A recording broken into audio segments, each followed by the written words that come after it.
Well, how's everybody doing? Thanks for coming back and visiting with the channel. Sorry it's been so long since I posted a video, but I've only been able to get up to the layout one time since the last time I posted, and I really felt like the amount of time I had versus the amount of time it takes to make videos. I just wanted to work on the layout. Had some wiring issues. Strangely, was running into some wiring issues. So took me a minute to track those down, get those sorted out. And nobody wants to see an old man crawling under a table, searching for bad connections on wiring. But we got it all sorted, so there you have it. Funny story.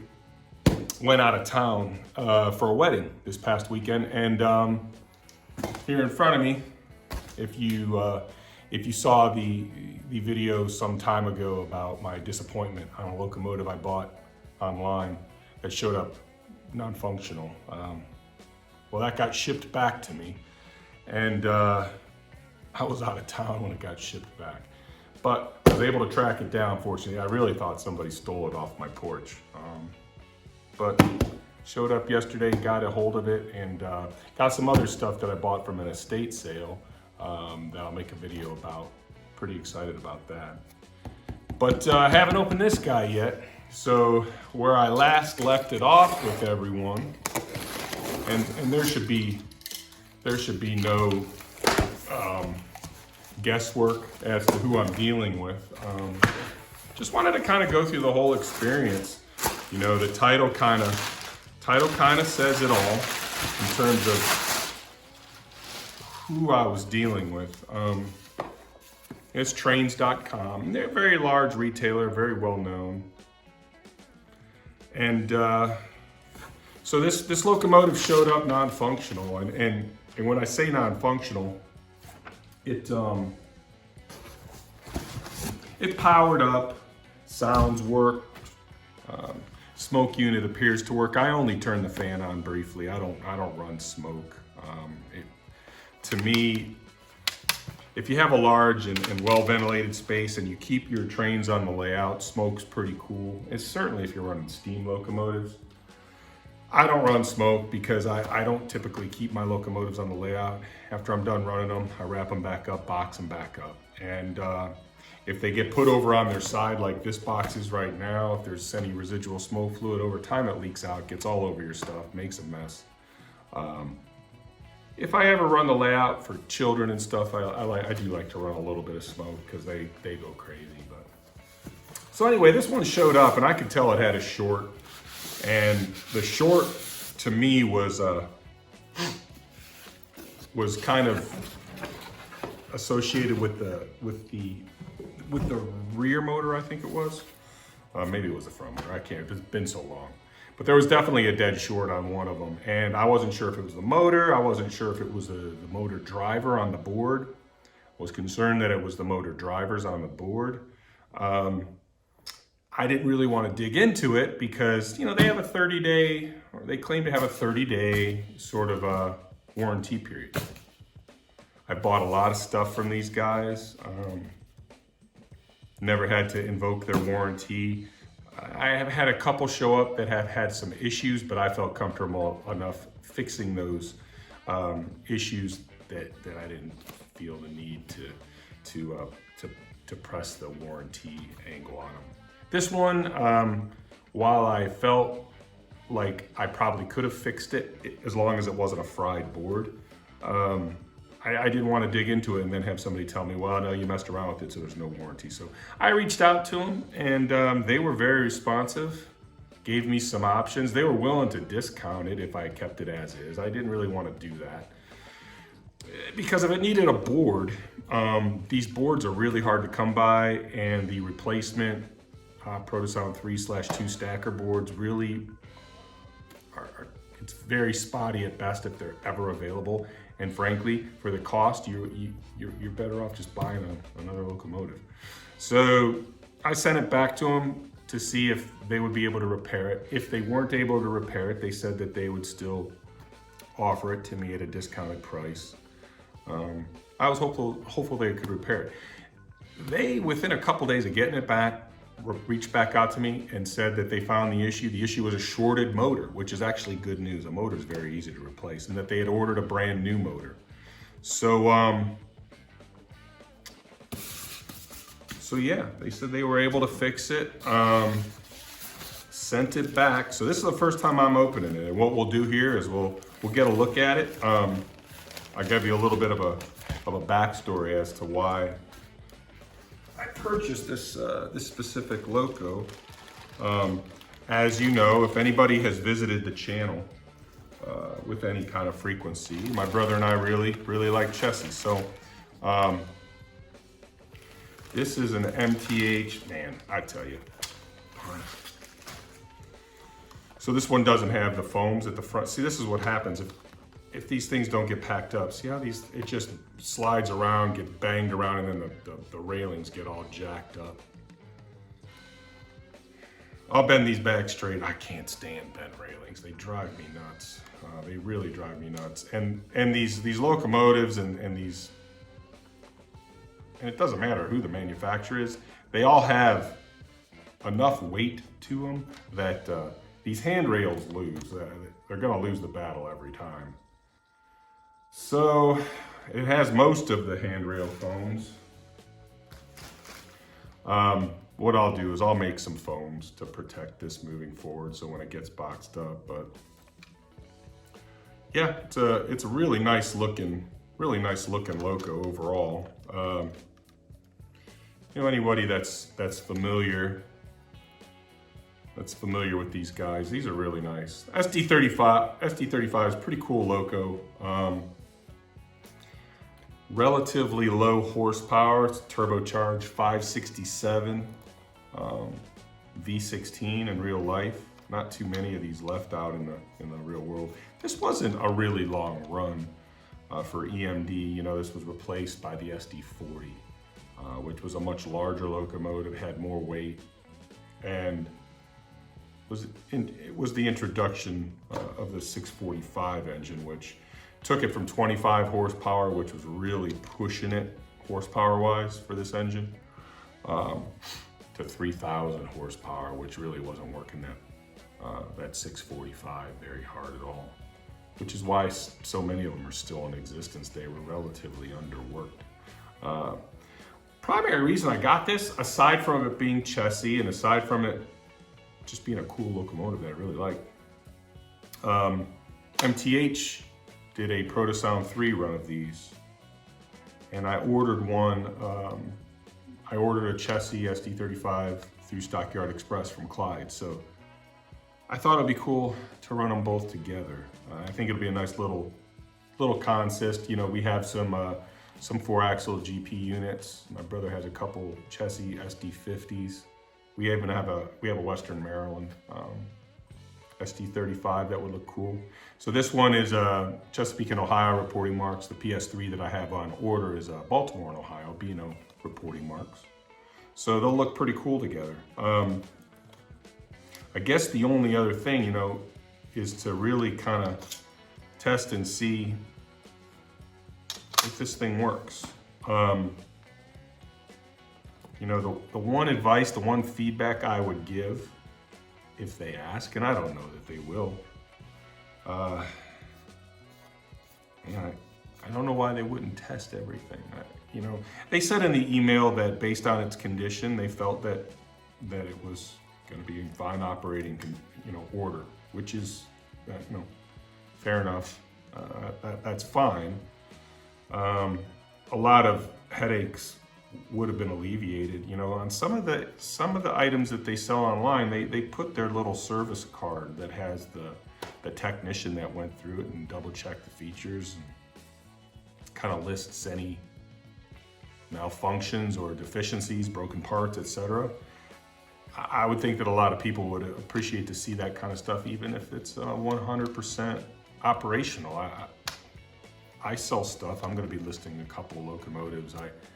I've got 4 on order, so I'm going to probably cut loose probably 6 or 7 locomotives here in the not too distant future, just to offset the cost of the ones that are incoming, because these things brand new are getting to be really outlandishly expensive, which is why I like to buy them secondhand, because you can get them for, you know, if you scout around and make a good choice, you can get these things for 50% of retail or less if you get lucky. I was about 50% of retail on this one. 50% of new retail for a Protosound 3-like unit. So went through a little bit of hassle, a little bit of rigmarole. Like I said, I got a notification that it was delivered. It was delivered, I think, Saturday morning, and I was out of town for a wedding. Got back Sunday, began the process of tracking this thing down. Fortunately, FedEx, I had gone online and put a note to please hold it, and which was weird. I was bummed when I got the email that said it was delivered. I don't know, I'm thinking that they actually held it, even though I got the email that says it was delivered. Because it took me a couple days, but I tracked it down, and it got delivered last night when I got home. It was here. So just wanted to wait for the sun to come up so I could get a little natural light and make a video. I'm going to go ahead and turn the camera off real quick. I've got a little bit of test track set up. Why don't we keep our fingers crossed and see what this thing does on a short run of track. Obviously don't have the layout here at my place. It's a couple hours away at my brother's. Fingers crossed. Let's see if Trainz.com has come through for us. I am hopeful. Well, alrighty, guys. This thing should actually still be in this controller. So I'm gonna go ahead and read the track here real quick. That's kind of weird. Let's go ahead and read it again. Yeah, sometimes these old Proto 2s, they get messed up. There must be something in the bit rate or the sample that gets sent out. Sometimes, so this one's reading as a tunnel motor. So I'm just gonna go ahead and re-add it to the controller so that it has its own little address in here. And here it is, Chessie SD35. I'm gonna go ahead and start it up, see what happens. Smoke unit, I can hear the fan. I'm gonna turn the smoke off. Starts up nice, front coupler, good, rear coupler, good, horn, bell. Front markers, rear markers, everything's working. It's in the front direction. Let's see if it moves. I'm keeping my eye on the voltage on the Z4000. That was the problem. As soon as I would start to move it, the amperage would start to go off the charge. All right. Nice. I haven't lubricated it, so I don't want to run it too hard, but turn it around. It only went up to 0.9 amps, which is good. That's about normal. All right, cool. Pretty happy with that. Sounds great. So let me see if I can get the stats off this one. Let's show you guys what we're working with. I can't even recall how many hours or time this thing had on it.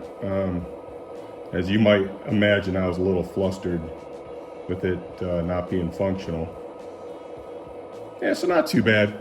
It's got 135 miles and like 12 hours of time on it. So not a newbie by any stretch, but that's fine. A little bit of break-in I got no problem with that. It won't make me feel guilty when I run it. All right, let me shut it down and get it back off the tracks here, guys.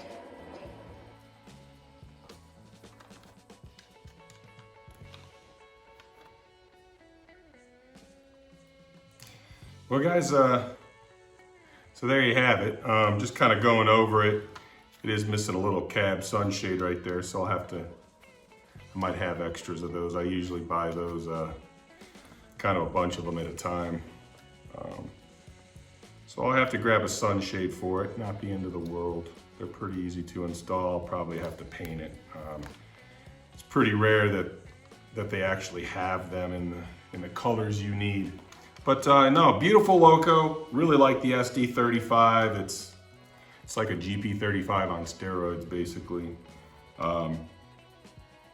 Hopefully the new run of PS3 SD35s, it's, you know, the estimated ship date has already come and gone, so I'm still waiting on some other MTH stuff that, well, is at this point like 4 or 5 months past the expected ship date, which isn't good, but that's the world we're living in right now, right? So hopefully that'll show up soon. Whenever I do get the other one, I'll probably have a little chassis operating session on the layout. Get some of our you know, vermilion, yellow, and blue locomotives out of their boxes. Get them up on the layout and have a little fun with them. Have been making some progress on the layout. There's a few things that we're doing. Randy's been diligently working on some of the stuff on his side. He's out of town again, so I probably won't get back up to the layout. Probably won't be until the middle of the month, but gonna have another video coming up here shortly, and then on something I'm pretty excited about. I took a chance on an estate sale, online estate sale, and had a bunch of stuff that I had my eyes on. Just really couldn't get a deal that I was very comfortable with on most of it, but I did get something that's a little bit unique, and I'm gonna make a video about that. I'll get that up here probably this week or before the weekend. I really do appreciate you guys you know, hanging in there on this. This has kind of been a long turnaround on this. You know, I kind of left you hanging. I don't like to do that, but I will say in the end, very, very happy with the professionalism of Trainz.com. You know, in some of the forums and boards that I'm on, you know, they get a little bit of hate. And I think part of that is just the natural US consumer attitude. It's just retailers are held to a standard, and when some people have some bad situations that happen to them, they are quick to flame the retailer without giving them a chance to make things right. And I think it's been my experience that when you give a retailer a chance to make things right, generally speaking, they do. They want to have a good reputation. Though it was a bummer that this showed up inoperable. Oh gosh, it was probably, and if it wasn't February, it was March. I can't remember. I'd have to look and see when that date was that I put that video up. But I'm really pretty happy with how fast they turned everything around, the amount of communication, and really the professionalism, and there was some empathy, right? I think they genuinely felt bad that I bought a locomotive from them that was non-functional. So I can't really ask for much more than that. You know, people are people, humans are humans. Nobody is infallible. We all make mistakes. It's just kind of how you handle those mistakes that really matters. So I'll buy more stuff from Trainz.com. I think they have a sale coming up here. I think they have free shipping on May 6th. So maybe I'll buy something if there's something on the site that catches my eye. Well, maybe not. Who knows? But and anyway, I'm going to sign off. I appreciate you guys for dropping in and spending some time with me. Glad it seems like this one's working out. We'll get this little you know, sun visor fixed, and make some foams to protect the end rails. But other than that, pretty happy overall. Alrighty guys, well, hey, hope everybody's having a great day. Hope it's been a great day, and I hope the rest of your week is awesome too. Thanks for a whole bunch for visiting us here at the Lake Erie Midwestern. Take care, everybody.